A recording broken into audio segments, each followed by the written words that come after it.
Day-6 punto no padasyati. Rigved. The wealth of those who give donations does not diminish, it increases. The money invested in virtuous deeds is secure like a bank. Story. Compassionate Prince Siddhartha. Once upon a time, in a kingdom named Ushinagar, there was a king who ruled.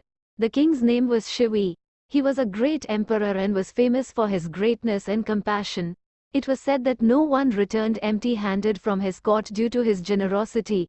He was always ready to help anyone, even if it required any sacrifice. This is why his fame for compassion spread not only on earth but also reached the heavens. When the king of the gods, Lord Indra, came to know, he decided to personally test King Shivi and ascertain whether he was truly as compassionate as believed or if it was just a pretense. To determine this, he made a plan and requested the presence of Agni, the god of fire, to participate in the scheme. Agni also agreed to join in testing King Shivi's compassion. Then, King Indra transformed into a hawk, and Agni transformed into a dove. Both of them proceeded towards King Shivi's court, with Agni as the dove leading the way and Indra as the hawk flying behind as if chasing the dove for prey. After a short while, Agni, in the form of a dove, reached the court of King Shivi and perched on his thigh. He told the king that a hawk was following him, intending to hunt the dove. Upon hearing this from the dove, the king said, "Don't worry at all. As long as I am here, the hawk will not harm you in any way. I promise to protect you." As soon as the king made this promise, Indra, disguised as a hawk, also arrived at King Shivi's court. He informed King Shivi that the dove was his prey and that by killing it, he would feed himself and his children. Upon hearing the hawk's words, the king said, "I have given my word to this dove that I will protect its life. Therefore, I cannot give it to you." Upon hearing the king's words, the hawk replied, "If you do not give it to me, then I and my children will go hungry. Therefore, you must give it to me."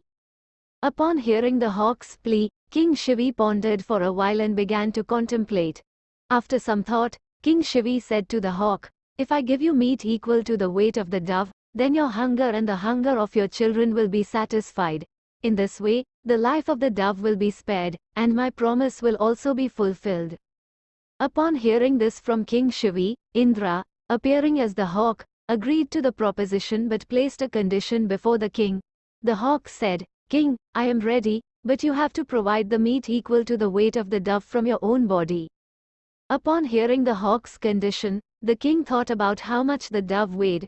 "If I give meat equal to its weight from my own body, the life of the dove will be saved." Thinking this, the king ordered one of his courtiers to bring a scale. The scale was brought to the court. The king placed the dove on one side of the scale and cut a piece of flesh from his thigh with a knife, placing it on the other side of the scale. However, the scale did not move even a bit. Seeing this, the king cut another piece of flesh and placed it on the scale. Even after that, the weight of the flesh was much less than the weight of the dove. He slowly removed the flesh from the lower half of his body and placed it on the scale, yet even then, the weight of the flesh was still less than that of the dove. Upon seeing this, King Shivi became very disappointed. He resolved that no matter what happens, he will uphold his promise and save the dove. With this thought in mind, he himself sat on the other side of the scale, and the scale tilted in favor of the dove. The king said to the hawk, "You take all the flesh from my entire body and leave the dove." Upon hearing this, King Indra was filled with compassion for the king. Indra and Rantideva appeared in their true forms and said, "King Shivi, we came to test you, and you have succeeded in this test. You are truly compassionate and benevolent. No one else on this earth can match you." Having said this, both gods disappeared from there. The story of Shivi Chakravarti teaches us that a person should never abandon compassion and benevolence under any circumstances, because where compassion and benevolence reside, divine's blessings are showered there.